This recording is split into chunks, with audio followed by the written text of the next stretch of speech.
Hi there! Welcome back to the Rare Book Views channel, where I'm hoping to show you some rare books and share some thoughts on books, hear your rare thoughts on books, all the thoughts.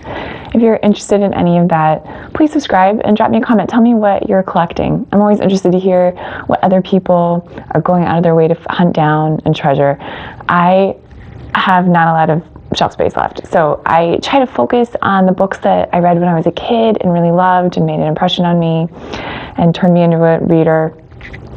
I really like to have special copies, so today I'm going to talk to you about one of those things, Mary Poppins.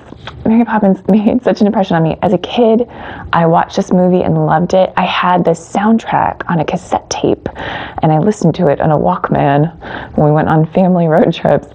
And I think I sang along about suffragettes before I ever knew what that meant. And I just really love those movies. They made so much sense to me. And the books also. The books are by P.L. Travers, who in my mind is the quintessential British woman. And then I found out her name is really Helen Goff, and she's really from Australia. And she moved to England, I think, to become an actress, which thank goodness for all of us, that didn't work out because she's just such a great author. What a treasure. So she wrote many books. There are 4 books in the Mary Poppins canon, I think the core books, and those are the ones that I have.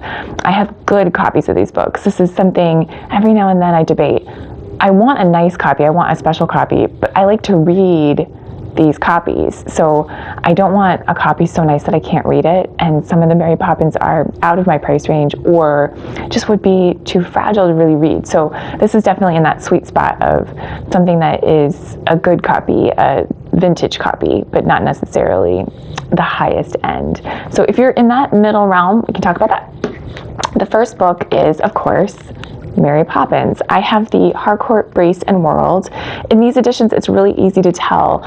They put, I think, first US edition on the copyright page when it is, and then there is a code here, a publisher's code, and it has 3 pieces, and the last one is the year. That is my understanding of how to tell.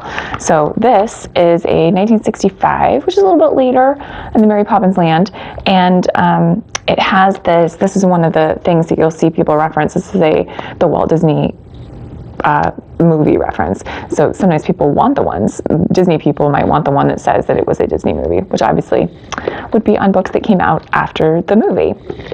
This, when I got it, I mean, this is a nice copy. It's got a very good dust jacket. This is the tweed cover that you'll see often without the dust jacket, but I like to have it with the dust jacket, and you can see I put it in my archival Brodart cover. I did a video to show how to put these on, and I can put a link in the notes so that you can find that if you're interested in putting those on your books. They make them look a little special.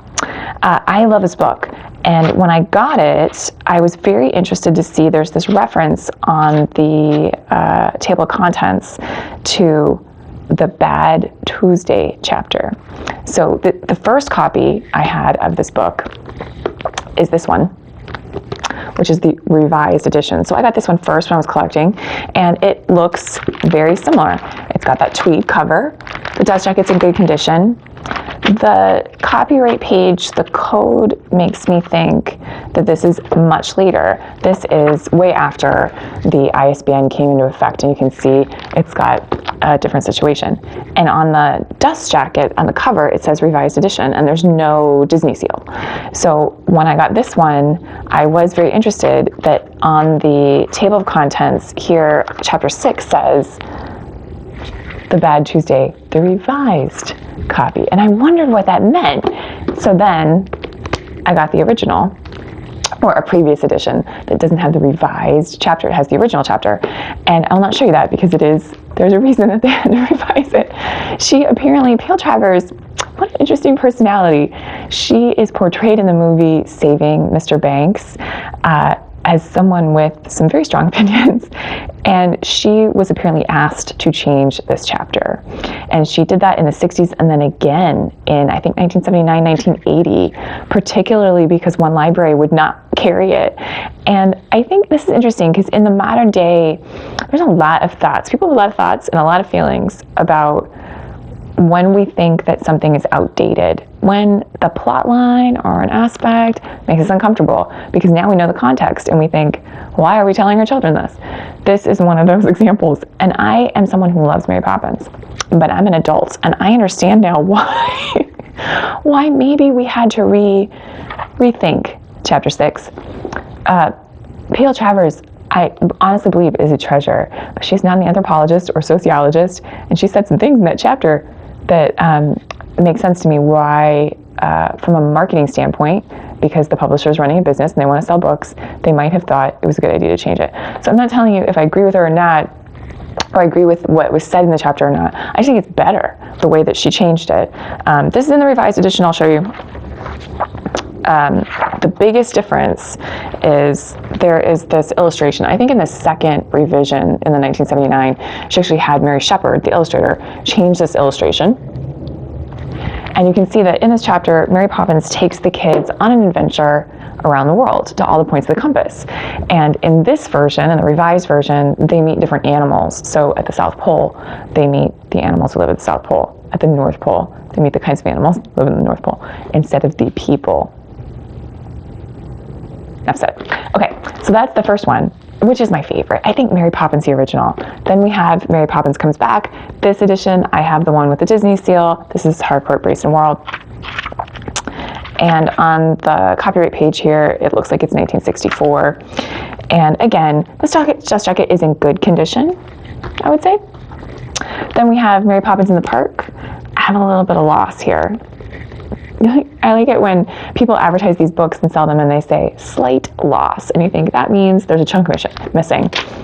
This one I love because the end papers are so cool. I just love it when there's a good end paper. This one has a book plate in it, which takes away from the value a little bit. I would say though, for the Harcourt, Brace and Worlds, they're vintage, but they're not original. You could get these on eBay for somewhere between $20 and $50, depending on how the wind is blowing and the condition, which is obtainable, I think. This is the last of the 4. Mary Poppins Opens the Door. This I have Raynal and Hitchcock, which was previous, I think the original US editions. And the copyright page doesn't have that code, and it's just going to say printed in the United States. I also have one of her other non-Mary books.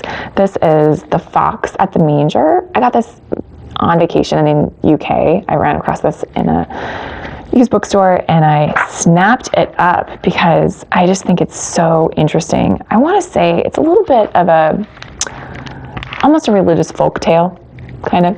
The illustrations are really cool. This book I have seen, this is I believe the first printing, and it is Collins, St. James Place, London, 1963. You can find this online for $10 or $20. It's not that expensive, but if you are a P.L. Travers lover, this would be really fun to have in your collection.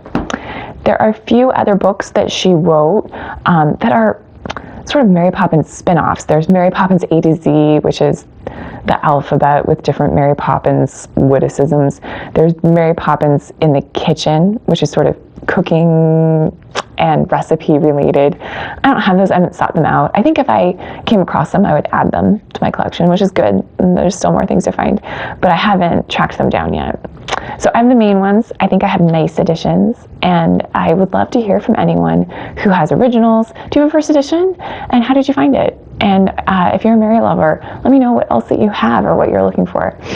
So that is my Mary Poppins collection. I hope that I have shown you something interesting, and I thank you so much for watching, and happy reading.